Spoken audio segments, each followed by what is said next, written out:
Hello, I'm Elisa Zhang, and I'm a physician and life and money coach. So today I'd like to talk about financial boundaries.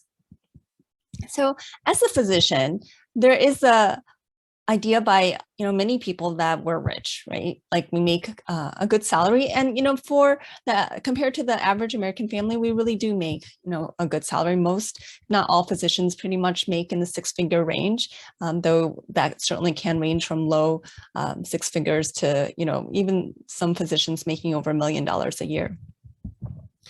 And some people are in a family of physicians, and that's totally normal. And some people are in families where everyone is kind of a high earner and everyone has sufficient money. But there are certainly lots of physicians who come from families where they're the first physician, and they've really looked at by the family as having, quote, made it. And so this can come to awkward situations where family members may ask the physician in the family, for money because they think, oh, they have money and, I don't, and so I should get some of it. Or it could also lead to situations where there's this expectation, well, she's the doctor, so she should pay for all of us whenever the family's going out. And so my background is I'm Chinese American. I was born in the United States, but my parents were both born in China, grew up in Taiwan, and then came to the United States. And there is often just, one person pays the bill when it comes to eating out. So if we all go out to eat, there's only one person paying the bill. We don't typically split the bill. And I do remember my mom actually telling me when I was, still in school, that because I'm the oldest, if I'm with my siblings, that I really need to be the one to pay, even though both my brother and sister were working and my sister was making, really good income. My mom really stressed to me, like, I'm the oldest, I really should pay. So, this really comes out of, an example from my own life as well. And there are cultural issues that do kind of come up. But I certainly had clients who've talked about how this was an issue in their household, and they're kind of traditional American family. So the key is with a financial boundary is that you set the boundary that you want to set, and that you like your reasons for it. So if someone asks you for money, like, you don't need to provide money for that. You can, decide whether or not you want to fund whatever it is. So, maybe if your, niece or nephew need some help for going to college and you want to contribute, I mean, maybe that's something that you do want to do, but you shouldn't feel obligated to do it just because, like, you have more financial means than maybe someone else in your family. And I know that's, kind of easy to say, but tougher to do, tougher to say no. And remember, like, no is a full sentence. Like, you don't have to actually give any explanations. So when I talk about saying a financial boundary, so what a boundary is that you set to yourself what you will do if there is a situation that occurs. So someone asks you for money and you can say no, or you could say yes. You can make that decision. Someone makes the request and you have the answer that you give. Now, the thing about boundaries is that it's only about what you do or what you don't do. It's, you can make a request, but the person that you're making requests from may not actually comply. So you could say, like, I really would prefer you don't ask to borrow money from me. And that person may still ask to borrow money from you, but you can always make the decision of, I am going to pay for this, or I'm not going to pay for this. And of course, when it comes to family, we tend to want to be generous with our family, but we also don't want to feel taken advantage of. And how we feel generous or how we feel taken advantage of all goes into our thoughts about, what we're spending the money on. So I think it's important to look at that.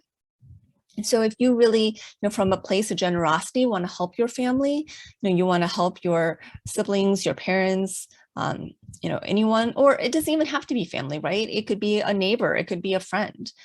If you, from a place of generosity, do want to help them and give the money or lend the money, and if you lend the money with the understanding that it may never get paid back, then do that from a place of generosity where you're feeling good about it. If you're noticing that you're feeling taken advantage of or having any negative feelings toward being asked about the money or giving the money, then understand that you can say no. You are not obligated to give the money. I mean, you may feel a sense of obligation and push from the obligation, but then I really want to encourage you to kind of go deeper. Is this an obligation that you really want to continue with, or is this something that's really causing resentment? And if it's causing resentment, why is that? What is the underlying thought? So if you resent being asked for money to pay for something, is it because you don't agree with what it's being paid for, or you don't like that you keep getting asked money, or you beginning to think that this person is becoming reliant on you supplementing their lifestyle, or they're buying things that you don't approve of and now asking you for money? Really try to go deeper into why you're feeling that resentment. And then make the decision from a place of neutrality. If you want to be generous and give the money, then do that. If you don't, if you don't want to give the money, like, you don't even have to give an explanation. Like, no is enough. And again, I know this can be hard, but I want you to really just kind of dig a little deeper. And if you are feeling resentment, if you are feeling negative thoughts whenever like you have to pay something for someone else, then really look at that root cause and then decide if you want to continue to spend your money that way, because there's no one putting a gun to your head. Like, yes, there are consequences to saying no, but maybe that's a consequence that you'd rather have than constantly being the one to pay or being constantly asked for the money. So and sometimes it might just also be about having a conversation. Your family members might see you as the physician and thinking like, you're really rich, but they may not realize like how much, debt you have from your medical education or other circumstances in your life. And if that's something you want to share with your family, that may be like saying like, I love treating you. I, want to be generous, but, I do have a lot of education debt that I'm still working on and paying off.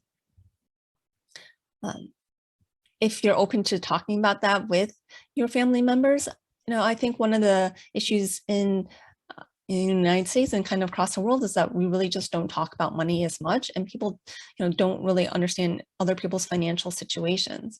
But again, you don't need to explain. That's just something that you can bring up if you want to. But you can certainly say, this is not where my values lie. You can just say no. You don't have to give any kind of explanation at all. So I hope you find this helpful. If you do, please subscribe to the YouTube channel so I can keep bringing you content like that. If you'd like to actually work on your money mindset, if there are issues like this that are coming up for you and you'd like to be coached, then I'd love to help you. You can sign up for a consultation with me. It's totally free at my website, www.growyourwealthymindset.com. Thanks for watching.